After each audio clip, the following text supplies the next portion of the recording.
আমি এই বিয়েতে রাজি নই। তোমার রাজি হওয়ার দরকার নেই, কারণ আজ আমি আমার শত্রুকে জোর করেই বিয়ে করব। আপনি আমাকে এখানে তুলে এনেছেন কেন? বিয়ে করতে। হোয়াট? বিয়ে কে করবে? তুমি আমাকে এবং আমি তোমাকে। আপনার কি মাথা খারাপ হয়ে গেছে? না, আমার মাথা ঠিকই আছে। সোজা আঙ্গুলে যখন ঘি উঠে না, তখন আঙ্গুল বাঁকাতে হয়। আমি কেন আপনাকে বিয়ে করতে যাব? কারণ আমি তোমাকে ভালোবাসি। কিন্তু আমি তো বাসি না। তুমি না বাসলেও চলবে। ছাড়ুন বলছি, আমাকে যেতে দিন। একেবারে বিয়ে করে তবেই তোমায় ছাড়ব। সেই স্বপ্ন আপনার কোনো দিনই পূরণ হবে না। হবে হবে, আজই হবে। জাস্ট ওয়েট অ্যান্ড সি জানেমান। তখনই কাজী সাহেব এসে উপস্থিত, সাথে আমার কিছু ফ্রেন্ড।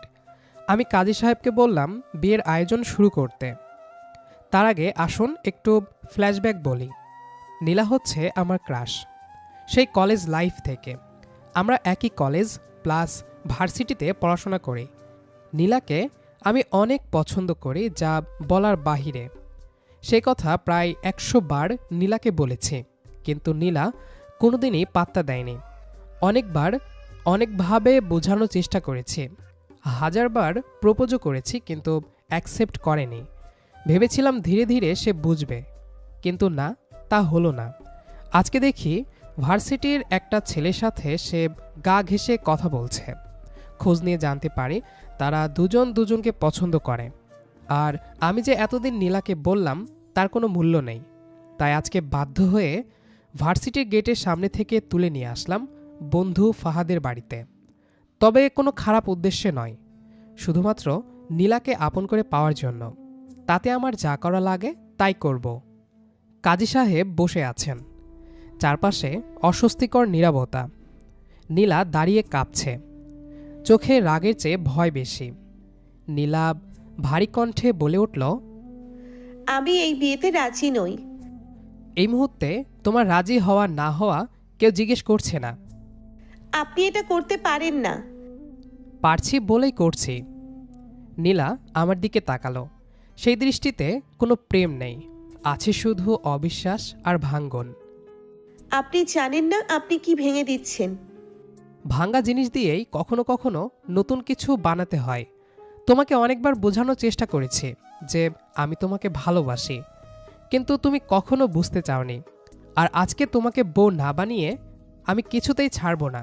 দরকার হলে রক্তের বন্যা বইবে, তাও আমি তোমাকেই চাই। আপনি প্রেমিক না, আপনি একজন কাপুরুষ যে ভালোবাসা না পেয়ে জোর করতে এসেছেন। এই কথাটা আমার ভেতরে লাগলো। আমি চুপ করে থাকলাম। কাজী সাহেব অস্বস্তিতে গলা খাকারি দিলেন। কাজী সাহেব বললেন, আপনারা কি নিশ্চিত এটা ঠিক হচ্ছে? আমি উত্তর দিলাম না। নীলা ধীরে ধীরে বসে পড়ল। তারপর তীক্ষ্ণ কণ্ঠে বলল, ঠিক আছে, আপনারা যা চান করুন, কিন্তু মনে রাখবেন এটা আপনার জয় না, এটা আপনার পরাজয়। কারণ আপনি কোনো দিনও আমার মন পাবেন না। এই কথাটা ঘরটাকে ভারী করে তুলল। তবুও আমি হার মানলাম না। বিয়ের কাজ শেষ হলো খুব দ্রুত।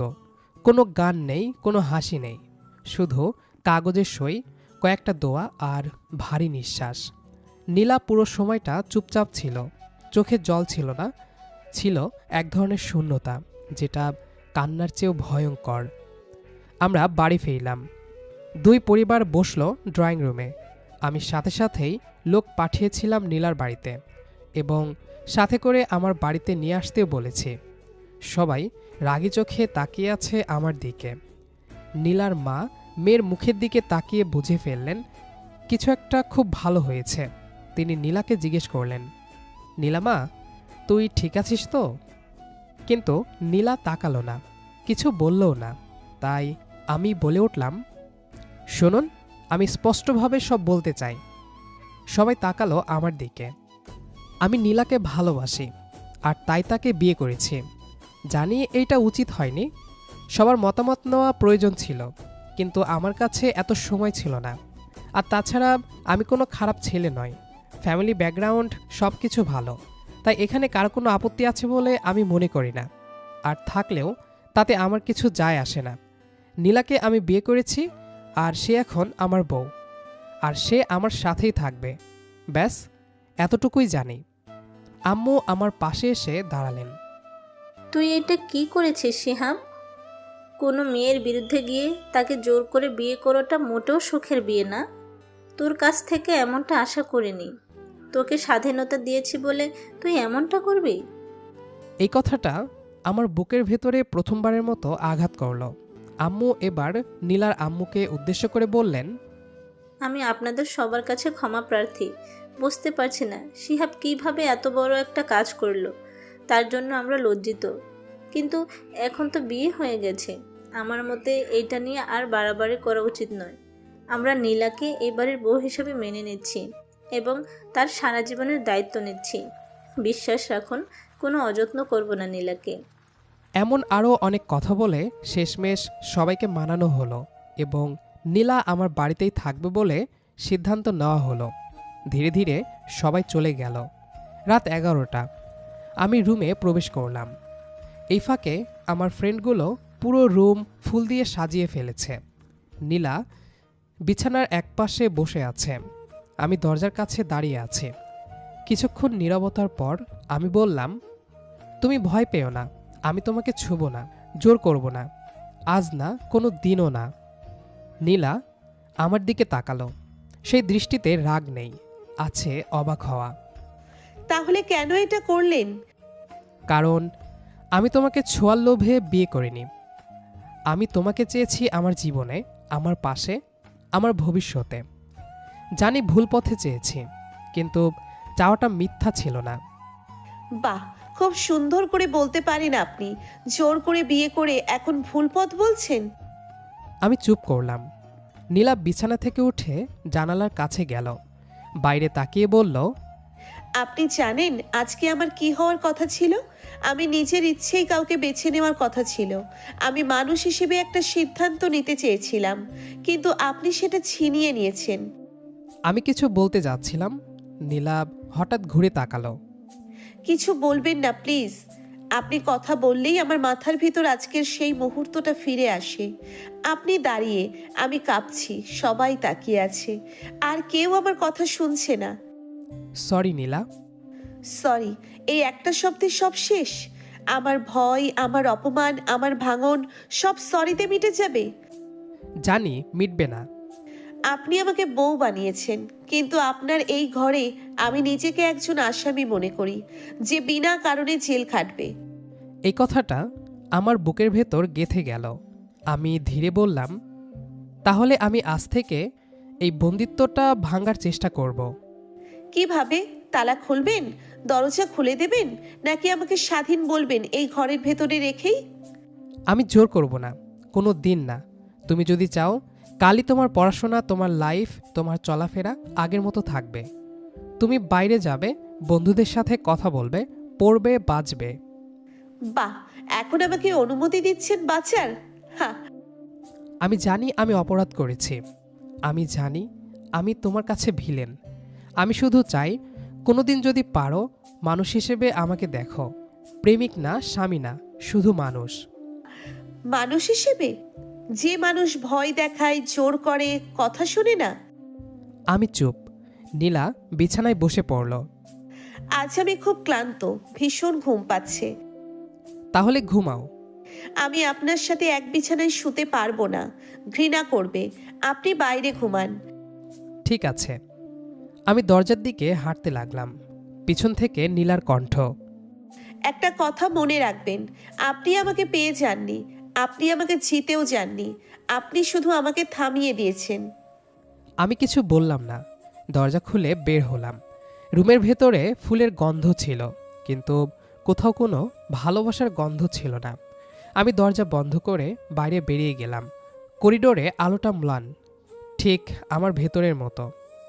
দেওয়ালে ফুলের ছায়া পড়েছে, কিন্তু আমার চোখে কাটার মতো লাগছে সব কিছু। আমি সোফায় বসে পড়লাম, মাথাটা হাত দিয়ে চেপে ধরলাম। আজকের দিনটা বারবার চোখের সামনে ভেসে উঠছে। নীলার হাত কাঁপছে, চোখ ভেজা, আর আমার নিজের কঠিন কণ্ঠ। ঘড়ির কাঁটা ধীরে ধীরে এগোচ্ছে। রাত গভীর হচ্ছে, কিন্তু ঘুম আসছে না। প্রতিটা মিনিট আমার ভুলের ওজন বাড়াচ্ছে। হঠাৎ মনে পড়ল নীলা বলেছিল আমি একজন আসামি। এই একটা শব্দ আমার ভেতরটা উলটপালট করে দিল। আমি তাকে বন্দি বানিয়েছি, আর নিজেকে কি বানিয়েছি? আমি উঠে দাঁড়ালাম, নীলার রুমের সামনে গিয়ে থামলাম, হাত তুললাম নক করতে, আবার নামিয়ে নিলাম। তার শান্তিটুকু নষ্ট করার অধিকারও আমার নেই।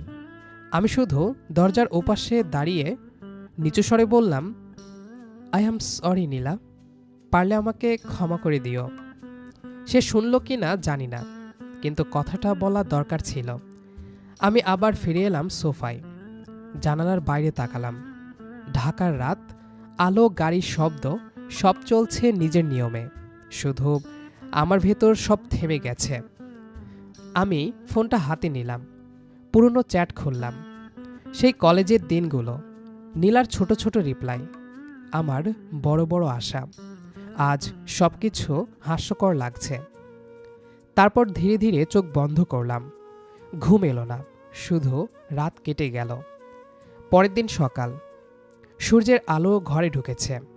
আমি সোফাতেই বসে বসে ঘুমিয়ে পড়েছিলাম। হঠাৎ দরজা খোলার শব্দ। আমি চোখ মেলে তাকালাম। নীলা দাঁড়িয়ে আছে দরজার কাছে, মুখ ক্লান্ত, চোখ লাল, কিন্তু কণ্ঠ শক্ত। আমি আজ ইউনিভার্সিটিতে যাব। আমি সাথে সাথে উঠে দাঁড়ালাম। ঠিক আছে, আমি গাড়ি ডেকে দিচ্ছি। না, তার কোনো দরকার নেই, আমি একাই যাব। কিন্তু খবরদার, আপনি আমার পিছু নেবেন না, ফলো করবেন না, নজরদারি করবেন না। ঠিক আছে। নীলা থামল। এক সেকেন্ডের জন্য মনে হলো কিছু বলবে, কিন্তু কিছু বলল না, ঘুরে চলে গেল। আমি দাঁড়িয়ে রইলাম অনেকক্ষণ। এই নীরবতাই এখন আমাদের সম্পর্ক, যেখানে শব্দ নেই, ঝগড়া নেই, প্রশ্ন নেই, শুধু অদৃশ্য এক দেওয়াল। আমি প্রতিদিন সকালে উঠে দেখি নীলা রেডি হয়ে বেরিয়ে যাচ্ছে, চুল বেঁধে, চোখে ক্লান্তি, মুখে কঠোরতা। কোনো গুড মর্নিং নেই, কোনো তাকানো নেই, শুধু দরজা খোলা আর বন্ধ হওয়ার শব্দ। আমি দূর থেকে তাকিয়ে থাকি, ডাক দেই না, থামাই না, কারণ আমি জানি থামানোই তো আমি আগে করেছি। দুপুরে আমি অফিস থেকে ফিরে দেখি ঘরটা গোছানো, রান্নাঘরে হালকা শব্দ। সে নিজের মতো করে খায়, নিজের মতো করে থাকে। একদিন টেবিলে একটা চিরকুট পেলাম। আমি আজ দেরি করে ফিরবো, চিন্তা করবেন না। এই চিন্তা করবেন না শব্দটা আমাকে কাঁপিয়ে দিল, কারণ আমি তার জন্য চিন্তা করার অধিকারও কেড়ে নিয়েছিলাম একদিন। রাতে সে ফিরলে আমি জিজ্ঞেস করি না কেমন ছিল দিনটা, কারণ আমি জানি সে চায় না এসব শুনতে। একদিন সাহস করে শুধু বললাম, আজ খুব গরম ছিল। হুম। নীলা তাকালো না। এই শব্দটাই আমাদের পুরো কথোপকথন। কিন্তু আমার ভেতরে যুদ্ধ চলছে, প্রতিদিন নিজের সাথে। আমি নিজেকে বদলাচ্ছি নীরবে। আগে রাগ হতো, এখন চুপ থাকি। আগে দাবি করতাম, এখন ছেড়ে দেই। আগে চাইতাম সে আমাকে দেখুক, এখন চাই সে ভয় না পাক। একদিন বিকেলে দেখলাম নীলা কাঁদছে, বারান্দায় দাঁড়িয়ে ফোনে কথা বলতে বলতে। আমি দূরে দাঁড়িয়ে গেলাম, শুনতে চাইনি, দেখতে চাইনি, কিন্তু সে ফোন রেখে চোখ মুছছিল। শরীর কাঁপতে লাগলো আমার। আমি ধীরে এগোলাম। পানি দেব? নীলা তাকালো, চোখ লাল, রাগ নেই, ক্লান্তি আছে। না। ঠিক আছে। আমি ফিরে যাচ্ছিলাম। নীলা হঠাৎ বলল, আজ আমার খুব বাজে দিন গেছে। আমি থামলাম, ঘুরে তাকালাম। এই প্রথম সে নিজে থেকে কথা বলল। আমি কিছু বললাম না, শুধু দাঁড়িয়ে রইলাম। নীলা ধীরে বলল, আপনি শুনতে পারবেন? আমি মাথা নাড়লাম।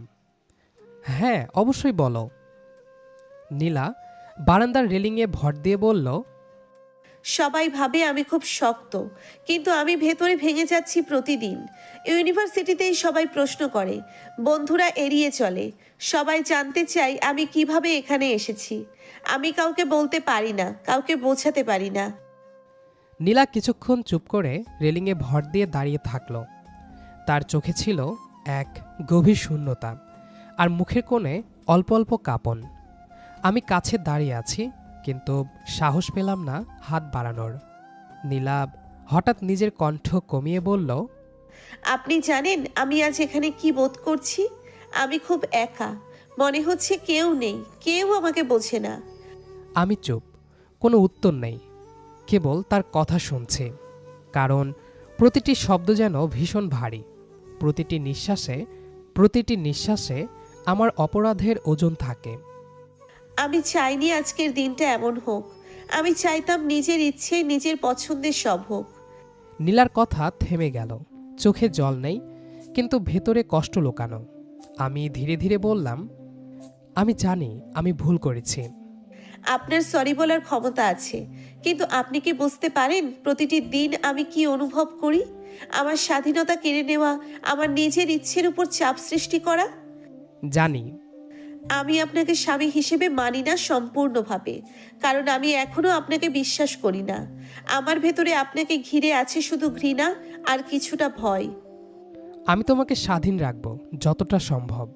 তুমি চাইলে বাইরে যাবে, পড়াশোনা করবে, বন্ধুদের সাথে সময় কাটাবে। আমি কোনো হস্তক্ষেপ করব না। নীলা কেবল তাকালো আমার দিকে, চোখে অবিশ্বাসের ছায়া, মুখে ঠান্ডা হাসি। নীলা এক ধরনের স্থিরতা নিয়ে ঘরে প্রবেশ করল, ব্যাগ নামিয়ে রাখল, তারপর বিছানার পাশে গিয়ে বসল মাথা নিচু করে। আমি ক্লান্ত, খুব ক্লান্ত, আজকের দিনের সমস্ত ভার, সমস্ত অপমান সব মিলিয়ে। আমি কিছু বললাম না, মাথা নুয়ে শুধু তার পাশে দাঁড়িয়ে থাকলাম।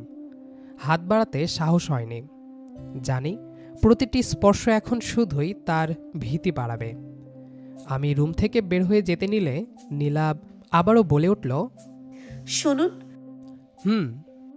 আজকে থেকে অন্য রুমে শোয়ার দরকার নেই, এই রুমেই সোফায় ঘুমান। কারণ এসবের জন্যে প্রতিদিন আমাকে অনেক কথা শুনতে হয়। আমি চাই না আর কেউ আমাকে কথা শোনাক। আমি কিছু না বলে চুপচাপ সোফার দিকে এগিয়ে গেলাম।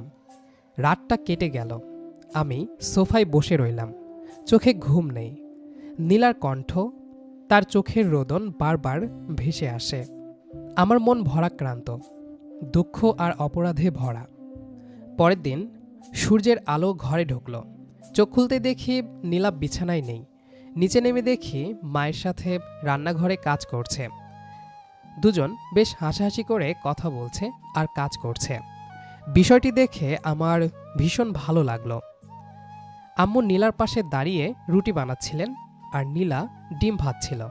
দুজনের মধ্যে এমন স্বাভাবিক একটা হাসি হাসি ভাব যে মনে হচ্ছিল ওরা বহুদিনের আপন। আমি চুপচাপ দাঁড়িয়ে তাকিয়েছিলাম। এই দৃশ্যটা আমার কাছে আশ্চর্যের মতো লাগছিল। মনে হচ্ছিল এতদিন পর এই বাড়িতে একটু আলো ঢুকেছে। আম্মুর চোখে পড়তেই বললেন, এই, দাঁড়িয়ে আছিস কেন? হাত মুখ ধুয়ে আয়, নাস্তা করবি না? হ্যাঁ আসছি। নীলা আমার দিকে তাকালো না, কিন্তু তার ঠোঁটের কোণে হালকা একটা স্বাভাবিকতা ছিল। আগের সেই কাপা শক্ত মুখটা নেই। আমরা তিনজন টেবিলে বসলাম। আম্মু আমাদের দিকে তাকিয়ে খুব স্বাভাবিক কণ্ঠে বললেন, নীলামা, তোমার কোনো অসুবিধা হচ্ছে না তো এই বাড়িতে? নীলা আমার দিকে তাকালো, তারপর হালকা হেসে জবাব দিল, জি না। আম্মু একটু থেমে তারপর বললেন, শোনো মা, তুমি যেভাবে এখানে এসেছো সেটা কোনোভাবেই ঠিক হয়নি, এটা আমরা সবাই জানি। কিন্তু এখন যেহেতু হয়ে গেছে, আমি চাই তুমি যেন কোনো কষ্টে না থাকো। নীলা চুপ করে শুনছিল। এই বাড়িটা তোমারও। তোমার কষ্ট, তোমার রাগ, তোমার দুঃখ, সব কিছুর জায়গা এখানে আছে। কাউকে ভয় পেয়ে থাকতে হবে না। নীলা চোখ নামিয়ে নিল, গলার স্বর একটু নরম হলো। আমি চেষ্টা করছি আম্মু। আম্মু আমার দিকে তাকালেন। আর তুই, তোর জন্যই এই মেয়েটা আজ এত কষ্টের ভেতর। এটা ভুলিস না।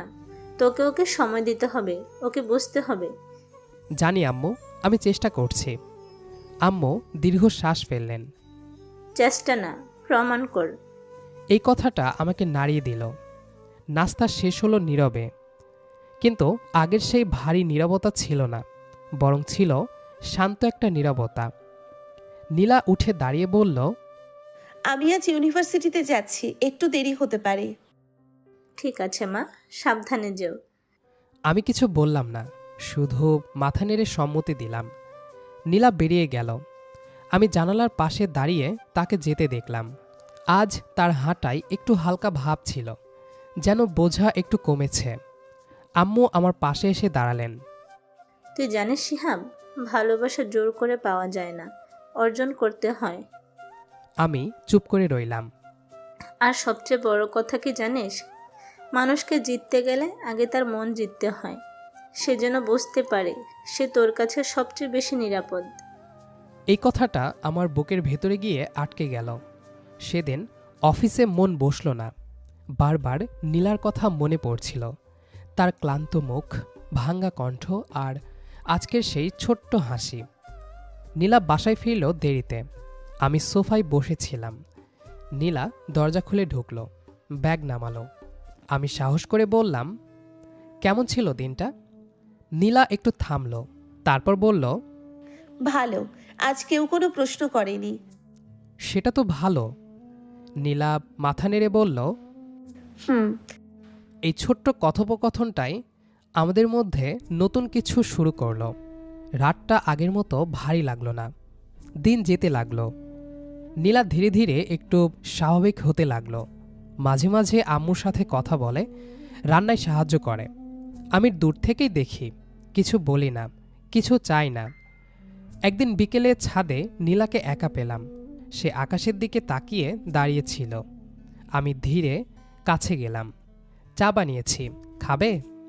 নীলা একটু অবাক হয়ে তাকালো। আপনি বানিয়েছেন? হ্যাঁ। নীলা কয়েক সেকেন্ড চুপ করে থেকে বলল, দিন। আমি চায়ের কাপটা বাড়িয়ে দিলাম। নীলার হাতের সাথে আমার হাতের ছোঁয়া লাগলো। সেই মুহূর্তটা আমার কাছে ভীষণ বড় মনে হলো। নীলা চায়ে চুমুক দিয়ে বলল, চা ভালো হয়েছে। থ্যাঙ্কস। আমি হালকা হাসলাম। এই হাসিটাই অনেকদিন পর আমার ভেতরে একটু আলো জ্বালালো। তবুও জানি সব ঠিক হয়নি। অনেক পথ বাকি, অনেক ক্ষত শুকায়নি। এই ভাঙ্গা জায়গা থেকেই নতুন কিছু গড়া সম্ভব। ভালোবাসা দিয়ে না হোক, সম্মান দিয়ে, ধৈর্য দিয়ে। সূর্য ধীরে ধীরে গোধূলির আভা ফেলে। ছাদে নীলা আকাশের দিকে তাকিয়ে দাঁড়িয়ে আছে চুপচাপ। তার চোখের শান্তি, মুখে সামান্য শূন্যতা। কিন্তু ধীরে ধীরে সেই ভীতি ও দূরত্ব নরম হতে লাগছে। দিনগুলো এমনই চলতে লাগলো। আমি দূর থেকে তাকে দেখি, কখনো রান্না করছে, কখনো বই নিয়ে বসে আছে, কখনো শুধু ছাদে আকাশের দিকে তাকিয়ে। সে ধীরে ধীরে নিজেকে খুলছে। আর আমি শিখছি, ধীরে ধীরে ভালোবাসা জিততে হয়, জোরে নয়, সহনশীলতায়। এক বিকেলে ছাদে আমরা দুজনই একা। আমি চা নিয়ে পৌঁছালাম। এই নাও চা। আপনি চা বানিয়েছেন? হ্যাঁ, শুধু তোমার জন্য। সে চুমুক নিল। আমার হাত হালকা তার হাতের সাথে লেগে গেল। নীলা চোখ মেলে তাকালো, কিছু বলল না। কিন্তু আমাদের মাঝে ভাঙা দেওয়ালগুলো ধীরে ধীরে গলে যাচ্ছিল। সন্ধ্যার আলো এসে পড়ছে। আমরা দুজনেই ছাদে বসে আছি। নীলা মাথা আমার কাঁধে রাখল। প্রথমবারের মতো সে ভীতিমুক্ত হয়ে আসল স্বচ্ছন্দতায় বসছে। আমার হাত তার পাশে চুপচাপ, স্পর্শ শুধু আশ্বাসের। আমি তার কানের কাছে ফিসফিস করে বললাম, আমি জানি আমি আগে ভুল করেছি, কিন্তু এখন আমি চাই আমরা একে অপরকে ধীরে ধীরে ভালোবাসি। জোর নয়, শুধু সময় আর বিশ্বাস দিয়ে। সব কিছু ভুলে যাও না নীলা, ভালোবেসে ফিরে আসো আমার কাছে।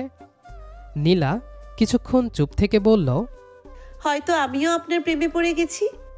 নীলার মুখে এমন কথা শুনে আমি আঁতকে উঠলাম।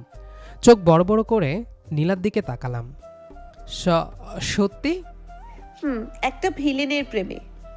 আমরা দুজনেই হেসে ফেললাম, এমন হাসি যা দীর্ঘদিন ধরে ছিল না। সেই হাসি শুধু আনন্দের নয়, বরং একটি নতুন যাত্রার, ভালোবাসার, বোঝাপড়ার, বিশ্বাসের। দুজনের মধ্যেকার অদৃশ্য দেওয়াল ধীরে ধীরে গলে যাচ্ছে। আমি হালকা হাসি দিয়ে বললাম, নীলা, এখন তুমি কি চাও? আমি কাছে আসি? সে চোখে একটু অবাক ভাব দেখালো, তারপর ধীরে ধীরে মাথা নেড়ে সম্মতি দিল। আমি ধীরে ধীরে তার পাশে বসে গেলাম। আমাদের হাত হালকা ছোঁয়াতে কাটতে লাগলো। নীলা চোখ নামিয়ে রাখল না, কেবল আমার দিকে তাকিয়ে আছে। সেই চুপচাপ মুহূর্তের মধ্যে আমাদের চোখের ভাষা সব বলে দিচ্ছে, আজ ভয় নেই, রাগ নেই, শুধু বোঝাপড়া এবং প্রথম স্পন্দন। I love you Nila, I love you very much. I love you to my feeling.